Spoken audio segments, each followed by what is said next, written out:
Hi guys, good morning. Ito po si Trexie Me, ang friend to Eat B. Meron pa akong gagawin for the mga bagay na hindi ginagamit. Ito po yung mga basong nabibiak. So, gawin natin tong kumbaga, hindi, pwede ito patapon pero ito ay gagawin natin decorate na hindi matapon kasi pwede pa itong magamit kung i-decorate natin. Ang gagawin natin ay meron tayong isang pillock na pang-spray o itong basong nabibiak. So, gawin natin isprayhan natin to para magawa na, para hindi naman tumatapon. Ito yung meron na akong nagagawa. Ito yung basong na-spray dito. Tulad nitong pillock na to. Kasi biak na itong baso eh. So, ito yung basong nabiak. So, kailangan, ayan, biak din siya. So, pwede natin itong sprayin. Tulad nito. Ayan. Ano siya? Okay. Gawin natin itong pwede natin ito i-design. Yan. Gawa tayo ng design sa baso para meron tayong mga bagay. Yan. Pwede ko rin lang po sa bahay or sa room, sa kwarto ninyo. Ganun po. Okay. Yan. Depende sa inyo yung anong ilalagay nyo. Nakikita mo kulay na ito para may design naman.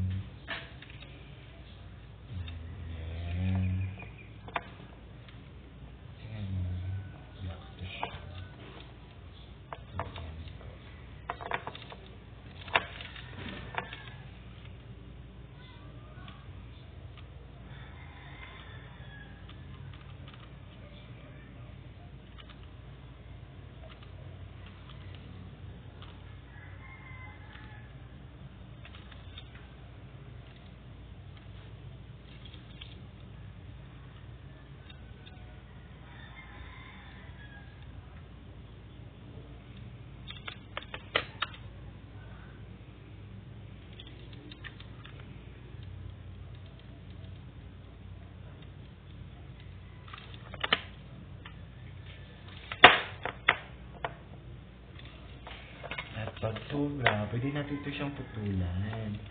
So, design yun eh. Kasi, ayan siya. Ayan.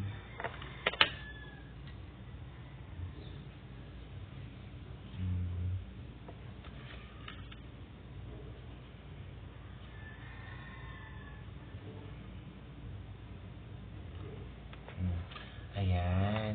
Ito yung base na gawa ko. Yan.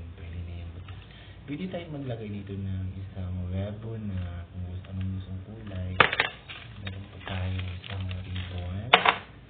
Dito na ano. Kasi madali lang maula yung glugan natin eh. Yan. Yan yung tips natin pag meron kayong gamit na pwedeng pwedeng isipin nyo lang gawin yung design. Yan. O. Yan yung ito yung basong itapon sana, kasi lang, ginawa ko ng design para meron tayong design sa bahay. Ayan. Pwede itong pillock na ito, pwede itong gawin natin.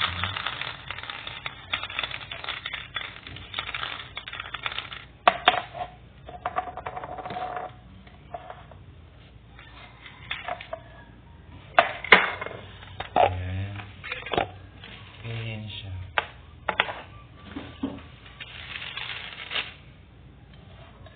Tignan mo. O, ayan.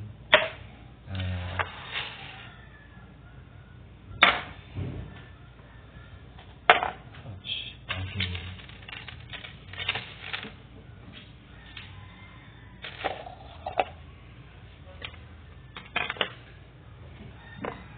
So, ang nabiak na baso, so ito na yon ang nagawa natin. So, meron pa ba kayong malaman sa mga bagay na dapat hindi na magamit pero magamit pa. At so, salamat. Thank you for watching for my video. Thank you. Bye-bye.